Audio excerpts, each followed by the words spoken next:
Hey guys, तो आज मैं स्टार्ट कर रही हूँ Pluto the series episode 3 part 1 को। तो पहले सीन में ही हमें पास्ट का एक सीन दिखाया जा रहा था जहाँ पर वो कुछ लिख रही थी, क्योंकि उसका सपना था कि वो राइटर बने। वो बहुत ही ज़्यादा खुश हो रही थी और एप्लीकेशन फॉर्म भर रही थी।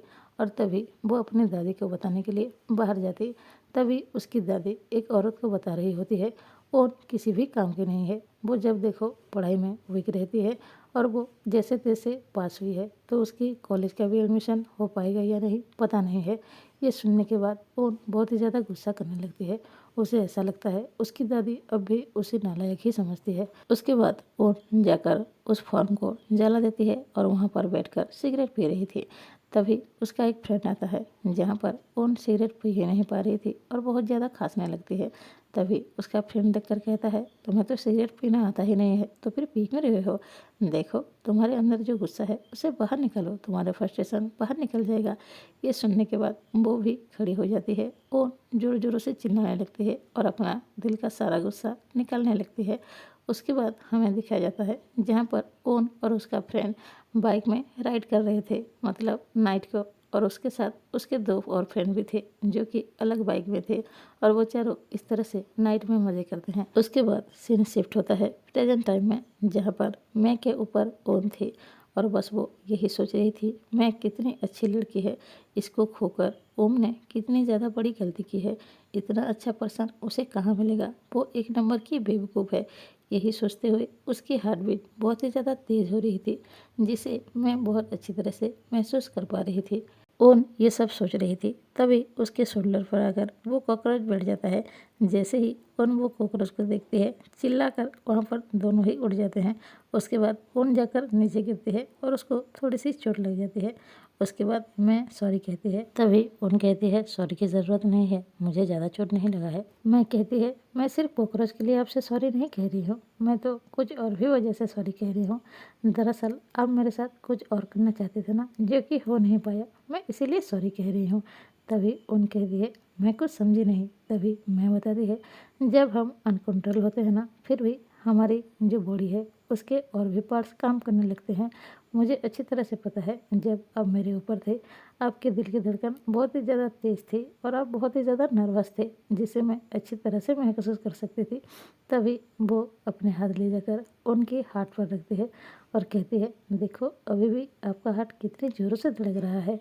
उसके बाद वो और भी ज़्यादा नर्वस हो जाती है। तभी उसको याद आता है पेंग ने उसे कहा था तुम ओम नहीं हो, तुम ओन हो। इस बात को हमेशा याद रखना और मैं से हो सके तो थोड़ी सी दूरी बनाए ही रखना। और यही बात को सोचकर ओन के दिमाग में कुछ और ही चल रहा था। तभी मैं कहती है आपने मुझे खुश किया, तुम्हें भी आपको खुश करना बनता है ना। ये कहते ही वो अपने हाथ को ले जाकर उनके हाथ पर रखती है और धीरे धीरे उसके पास आ रही थी। उनको कुछ भी समझ में नहीं आ रहा था कि अभी क्या करने वाली है। उसके बाद मैं उसको हक करती है और थैंक यू कहती है। उसके बाद मैं उनकी धीरे धीरे करीब जा रही थी और आखिरकार ऑन पेड़ पर लेट जाती है और उसके ऊपर मैं थी। तभी मैं कहती है आपने मुझे खुश किया है तो मुझे आपको तो खुश करनी चाहिए। ये कहते ही वो अपने जैकेट उतारने लगती है। तभी वो बहुत ही ज़्यादा अनकंट्रोल होती है और उसे समझ नहीं आ रहा था कि अभी ये क्या करने वाली है और उसके दिमाग कुछ और ही चल रहा था।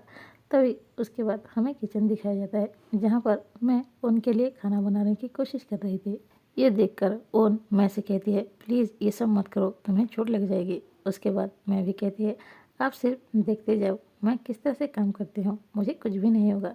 वो कहते ही अपने आप से ही सारी काम कर लेती है, क्योंकि उसको परफेक्टली खाना बनाना आ रहा था और वो अच्छी तरह से खाना बना रही थी। और उसे ऐसे देखकर उन भी बहुत ही ज़्यादा स्माइल कर रही थी और बड़े ही प्यार से मैं को देख रही थी खाना बनाते हुए। तभी उनके मोबाइल पे कॉल आता है जो कि उसकी दादी माँ ने की होती है।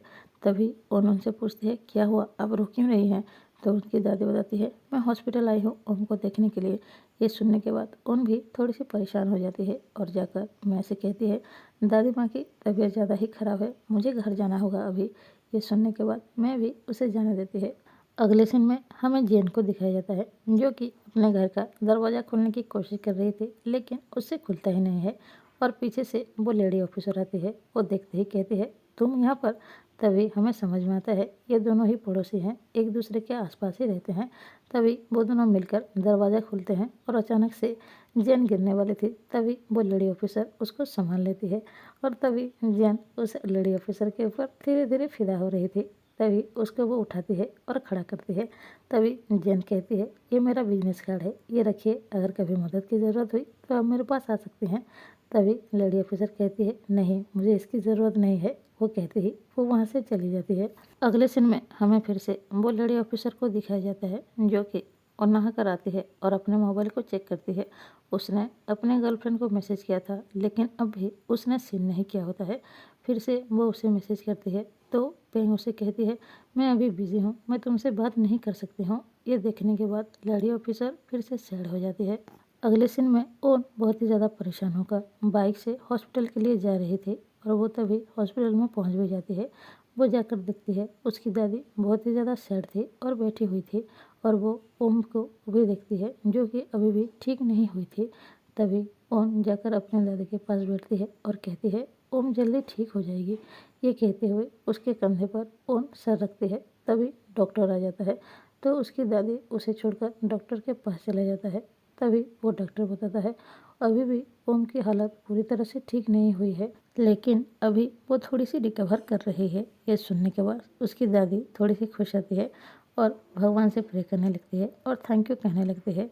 तभी ओन आकर उसे कहती है, डॉक्टर को भी थैंक यू कह लो। उसके बाद ओन कहती है, आप घर जाइए, मैं यहाँ पर रुकती हूँ और ओम का ख्याल रख लूँगी। उसके बाद दादी कहती है, नहीं तुमसे कोई काम ठीक से नहीं होता है, तुम यहाँ पर रहोगे तो उसका ख्याल नहीं रख पाओगे, तुम घर वापस जाओ। हॉस्पिटल से बाहर निकलने के बाद ओन बहुत ही ज़्यादा सैड थी क्योंकि अब भी उसकी दादी उसे किसी काम के लायक ही नहीं समझती है।